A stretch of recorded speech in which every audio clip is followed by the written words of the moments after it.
இப்போ வந்திருக்கிறது வந்து அல் அரபி ஒருத்தர் டெம்பரவரி அல்லது இடைக்கால சுப்ரீம் லீடராக வந்திருக்கிறார். ஓகே, அவர் வந்து பழைய ஆள் ஆக்சுவலாக. அவர் வந்து இமாம், என்ன சொல்கிறேன், இமாம்னு சொன்னால் தெரியும், நம்ம மக்களுக்கு புரியும்.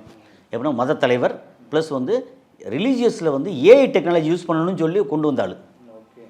ஸோ அந்த மாதிரி ரொம்ப சயின்டிஃபிக்காகவும் ரொம்ப இறங்கி வந்தால். ஸோ இவர் வந்து இப்போ மத தலைவர், அப்புறம் இன்றைக்கி சுப்ரீம் லீடர். அது வந்து டெம்பரரி சுப்ரீம் லீடர். அப்புறம் ஒருவேளை அவரே கண்டினியூ ஆனாலும் ஆகலாம், அல்லது இப்போ இறந்து போனாரே அவரோட மகன், ரெண்டாவது மகன் முஜ்தபா கமேனி, அவர் வந்தாலும் வரலாம். ஆனால் யார் வந்தாலும் சரி, அதுக்கு அடுத்த லெவலில் இன்னும் அந்த பவர் மாறாமல் இருக்கிற ஒருத்தர் இருக்கிறார். அவர் யார் அப்படின்னா அலி லாரிஜானின்னு ஒருத்தர். அவர் வந்து அந்த டிஃபென்ஸில் ரொம்ப ஸ்ட்ராங்கான ஆள். அவர் தான் இன்றைக்கி வந்து எல்லாம் கொடுத்துருக்கிறாரு. No more discussion, no more talks with US and anybody.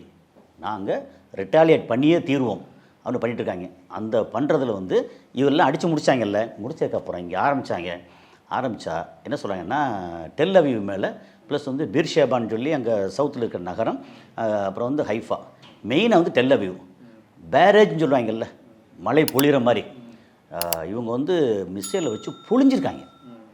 அது வந்து சில இடங்கள்லாம் அங்கங்கேருந்து வந்துச்சே ஒழிய மெஜாரிட்டி ஆஃப் வீடியோ ஃபோட்டோஸ் எல்லாம் வரவே இல்லை. தகவல் வந்து பெருசாக வரலை. ஆனால் வந்த தகவலை பார்த்திங்கன்னா ஒரு 20-25 மிசைல் வருது. அதில் 15 மிசைல் வந்து மேலேயே இன்டர்செப்ட் பண்ணிடுறாங்க. பண்ணப்போ அங்கேருந்து துண்டு துக்கூட தானே விழும், அதெல்லாம் காமிக்கிறாங்க. ஆனால் அது பண்ண முடியாமல் கீழே விழுந்து பார்த்திங்கன்னா அதோட டேமேஜே டெல் அவீவ் வந்து இனி எப்போ எந்திரிப்பாங்கன்னு தெரியாது.